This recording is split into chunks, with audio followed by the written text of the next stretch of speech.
Hey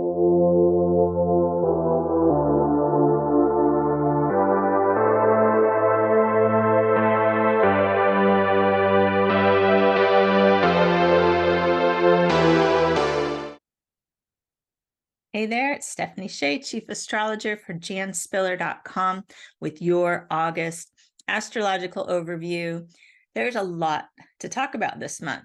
I know, you probably think I say that every month, but really we've got 2 full moons and we're going to have 2 inner planets in retrograde. Just those facts alone make it a bit of a more unusual month. So let's get right into it because we start August with a full moon on August 1st.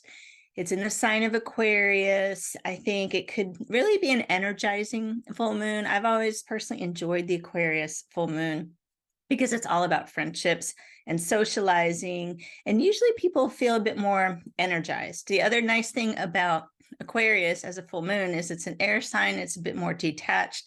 You can hopefully avoid some of the emotional drama that can accompany some of the other full moons. So we're really looking for more of a big picture perspective. Full moons offer that clarity that we're looking for. So with the Aquarius full moon kicking off the month, we might finally get to see things from a higher perspective and realize a decision that would be best for everybody involved. So those are some things to look forward to. Remember, Venus went retrograde last month on July 22nd. It's staying retrograde all of this month as well. And we're going to have Mercury stationing retrograde August 23rd. So it's definitely not the month to push new ideas forward. It's really better to just keep making progress on your current projects, following through with previous commitments. It's really not a month to rock the boat. We're going to wrap up loose ends so that later in September, when we finally clear these retrogrades, we will have less things hanging over our head and we'll be able to start new beginnings with a burst of energy. Now, speaking of new beginnings, we've got the new moon at 23 degrees Leo, and this is on August the 16th. So obviously any Leo babies born around this date, this is a very special new moon for you. It really means you probably have some big beginnings ahead for you in the following year. However, I think it's really a good new moon for all Leo people, and everybody can use this energy to set their intentions related to romance, creativity, leisure time, if you've been trying to fit more of that in your schedule. It's also a powerful energy for goals related to parenting, working with children, or anything that involves following your heart's desire. That Leo new moon wants us to live our lives more fully with more passion. This is the time to set the intentions, as I say, because it's not the time to take brand new action, but we really want to plant these seeds so that when it is the right time, we've already kind of brainstormed some of our ideas. And you may find by the next new moon in September that you have some revisions to some of the goals that you set around this time. That's totally normal, but it's important to at least get the first draft down at this new moon.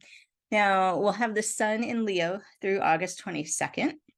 This is a great time just to reconnect with activities that bring you joy. We're getting some extra support this month from Venus retrograde, which is also in the sign of Leo, encouraging us to finish up any of those creative projects that have been sitting on the back burner. Now, on August 23rd, the sun moves into Virgo.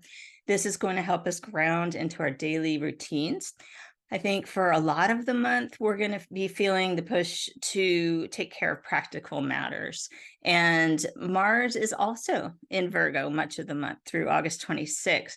So if you have those little things on your to-do list that you've been needing to take care of, this is a great month for that. There really is a lot you can do during the retrogrades. If it's something that you've already put on a list and been meaning to do, you can have a lot of power to accomplish that, especially with Mars in the sign of Virgo. That's such a check it off the list kind of energy. Now, I do think people might be tempted to go backwards in time under this astrology, especially maybe when it comes to their love life, because Venus is retrograde in the sign of Leo, which is so romantic. And just know that Venus retrograde time period is not supportive of major relationship decisions.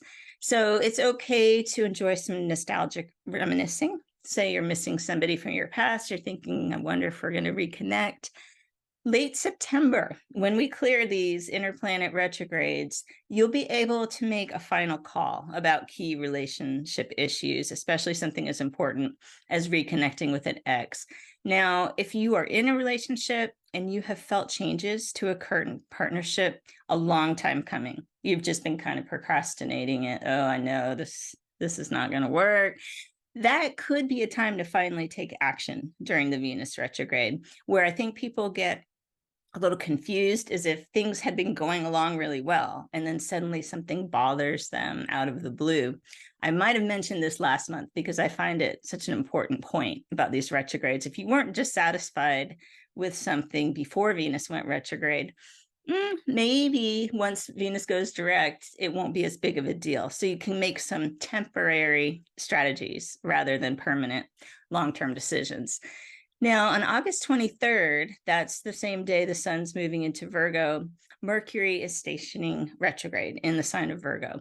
This is going to intensify the slowdown that we've already been feeling from Venus retrograde. And this Mercury retrograde cycle will last until September 15th. That's why I keep saying wait till after mid-September, because even though the Venus retrograde ends September 3rd, I believe, 2nd, 3rd, we're still dealing with Mercury retrograde through the 15th. So again, Mercury is the planet that has to do with communication, our thought processes.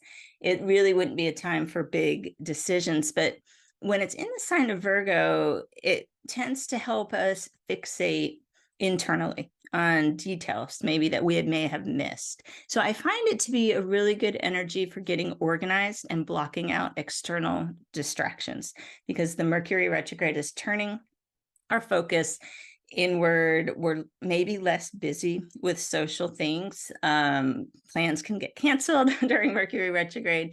Oh, this is a great time. You finally get the chance to catch up on those emails or something like this. If you have new ideas or habits that you're trying to initiate, you'll probably get met with resistance, either from yourself or others. So it's really best to stick with your current plans and set your sights on some new beginnings in the second half of September.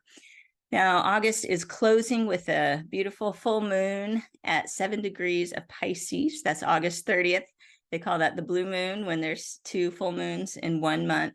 It usually happens about once a year that might occur, usually the first and last day of the month. It's going to help people have an important realization. Pisces rules the subconscious mind and things that we sort of intuitively pick up on. And some of those things we suppress because they're not something we want to dwell on. However, this is going to be the time to shine the light on it and help us to realize something we might have been suppressing or avoiding. And there's a real healing quality to this full moon that can help us to deal with hidden emotions that might surface around this time. So my recommendation for the Pisces full moon is to allow ourselves the quiet time that we need to let our feelings flow. The full moon on the 1st of August was much more to me of a party vibe. Let's get together with our friends. It's social. We're out there. The Pisces full moon, by the time the month closes, we've got 2 planets in retrograde. I'm thinking more of a quiet night in, lighting some candles, writing in a journal, that type of thing. So I hope that these tips for the month help you out. We'll make it through. I never think of the retrogrades as a totally negative time. I think it's hard on people who are really eager to turn the page in their life and start a new chapter, but we're trying to gain a little bit of closure at this time, and it definitely will pick up by the end of next month. So don't worry, you might as well catch up on your rest and be refreshed for the new beginnings that are right around the corner. So have a great month of August. Be safe and be well, and I'll see you back here next month with your astrological overview.